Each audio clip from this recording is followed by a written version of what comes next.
Hatid muna ako ni Happy, tsaka siya pupunta ng trabaho kasi may pasok si Juliana today. Exam nila sa school, so 9 pa yung kanyang pasok. Si Happy ay 8. Ako talaga ang pinakamaaga ang pasok. Kasi alam niyo na, babysitter, so kailangan maaga. Patutulogin yung batang maliit. Andito na nga ako sa aking work site. Kahit kami. Open the gate. Dito, diba?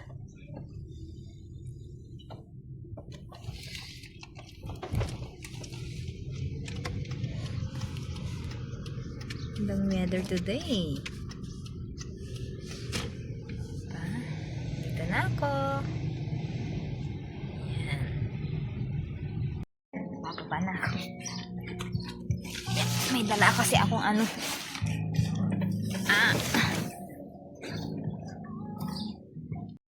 Ayan, may dala akong damit na maliliit na pinagliitan ng aming dalaginding. Bibigay ko sa kaibigan ko mamaya. Nandito na ako.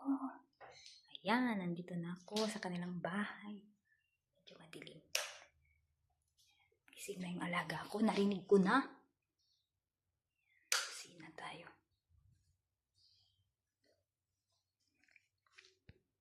Good morning. Walking kami ng aking alaga.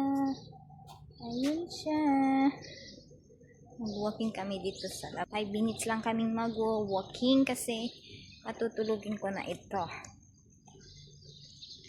Ayun. Ganda ng weather today. Tahimik naman itong mag-walking. Hindi po malamig ngayon kaya hindi kami naka-jacket. Ayun. Yun.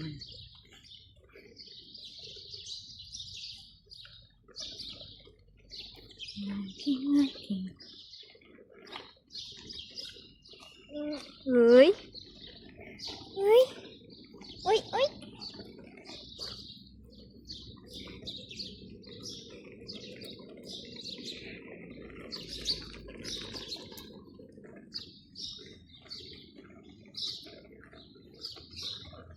Yan, mga iba't ibang lahi yung mga nakatira dito. Yan.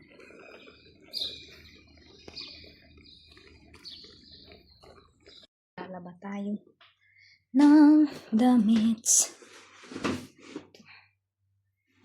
Washing ko lang naman ito. Washing. Labada.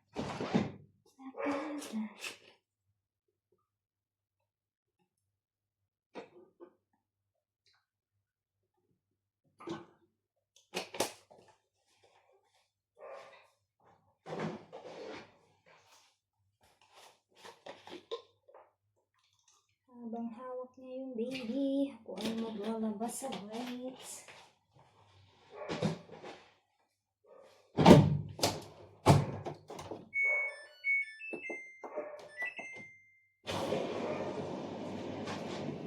Organize ko to.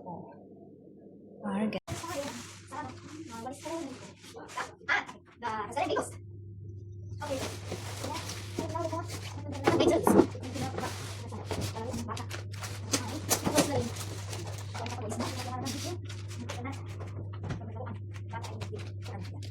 Hindi makala. Ayan, so ito mat. Linis na ako. Nilagay ko na yung mat.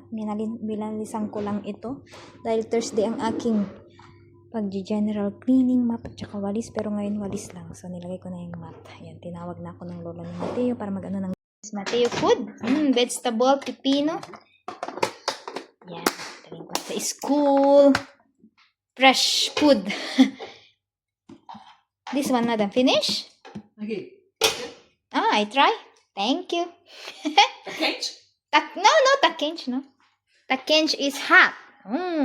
Yan, punta na ako ng school. Ang sarap ng pinatikim sa akin.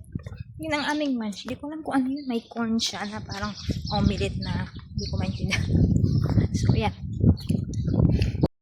Yan, punta na ako ng school. Time check tayo. 10:20. Ayan. 11 dapat yung pagkain ng aking alaga ay nandun na. Lunch time kasi nila 11. Ayan. So, mainit na naman. Kaya nag-washing ako ng damit ng ng amo ko. Kasi, umaraw eh. Ang kagandahan sa kanila, wala silang pakialam. Maglaba ka man. O hindi.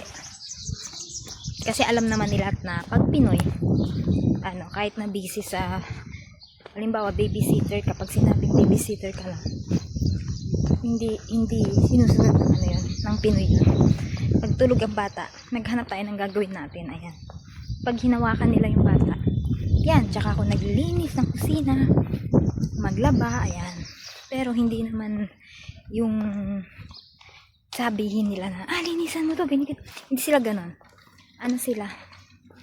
Understanding naman sila. Kasi alam naman nila na tayong mga Pinoy is masipag. Hindi tayo yung Pinoy na kung ano yung sinabi lang na iuutos. Yun lang yung gagawin natin, di ba? So, sa tagal ko na sa kanila, gamay ko na rin yung gusto nila at ayaw nila. Yun. Yung amo ko so far, hindi ko pa nakitang magalit or managalit sa akin. Hindi siya ganon. Ano sila? Very, basta mabait. Ganon. Tsaka, kung ano yung kinakain nila, kakainin mo din. Ganon sila. Kaya nung dinala ako sa Brazil, nakita ko talaga yung tunay nilang ugali. Na iba talaga yung attitude nila. Kaya, thanks God. Kasi nakahanap ako ng ganitong amo. Siyempre, hindi naman tayo magtatagal, diba? Kung hindi mabait yung amo. Na ako, 6 years mahigit na ako sa kanila. Pero, andyan pa rin. Sobrang bait kasi na. Yan. Dami ko ng pinento na naman. Ang sarap ng pinatikim sa akin. Minsan, pinagsasabihan din ako ng amo ko na minsan, yung turong parang kapatid, yung bawa, mag-ipon, ganyan, yung advice ang kanya ng mga magaganda. Yun, so andito na ako sa school ng aking alaga, papasok na ako, bawal mag-video kasi dun eh. So bye, see you later. Pinapin ko maglakad dito, mahangin. Nung isang araw makulit, ngayon mahangin. Nakakagutom. Gutom na ako dun sa pinatikim na mag-ulam ni lola ni Mateo. Ang sarap kasi no. Napil na pil yung buhok na bagong gupet. Hairstyle.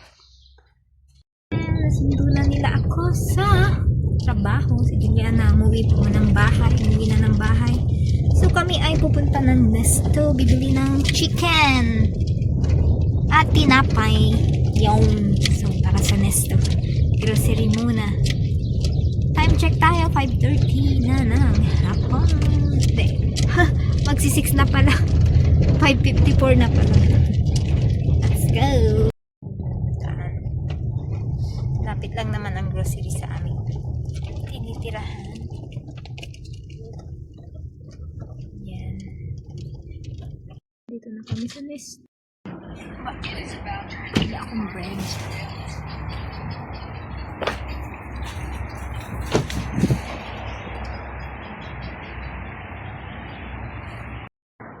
Sa Nesto.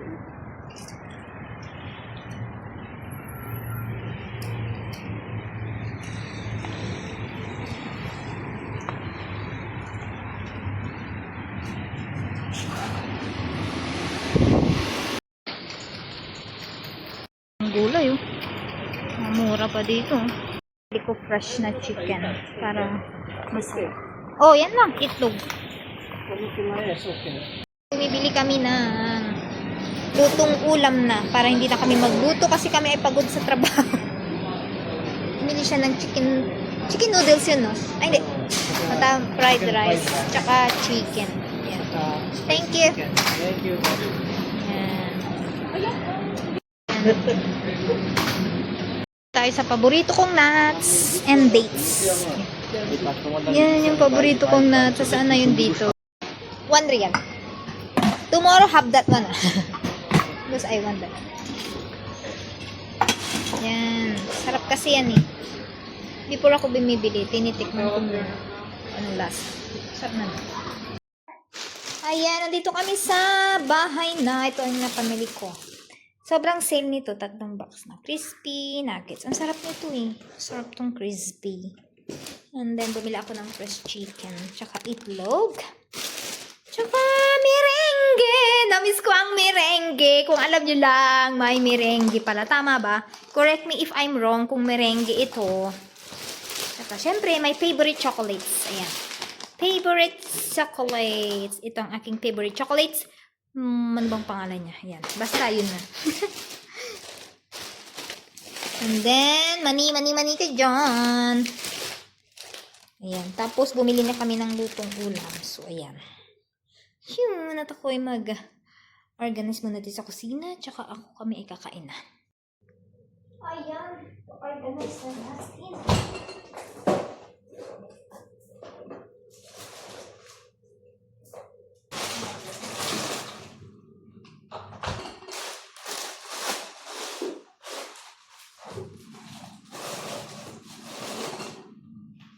Siksik ng siksik.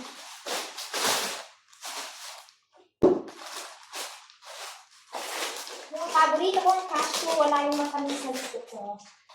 Ito na naman. Ayun. Pangalan nito.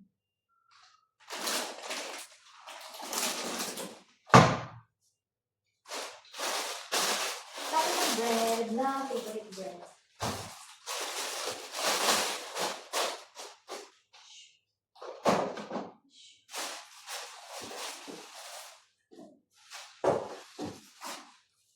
Hinigil ako ng amo ko ng margarine. Ang butter at parang butter. Ayan, butter. Okay.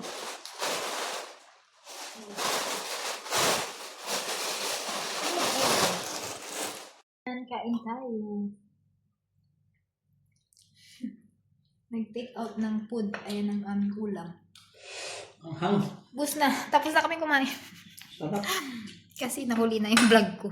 Nakalimutan ko, nagbablog pala ako. Sarap ng ahang niya. Busog me. Ayan. And movie marathon naman. Relax pag may time. Dahil bukas may work na ulit. Sila lang po ang aming vlog for today. Maraming salamat po. God bless us all.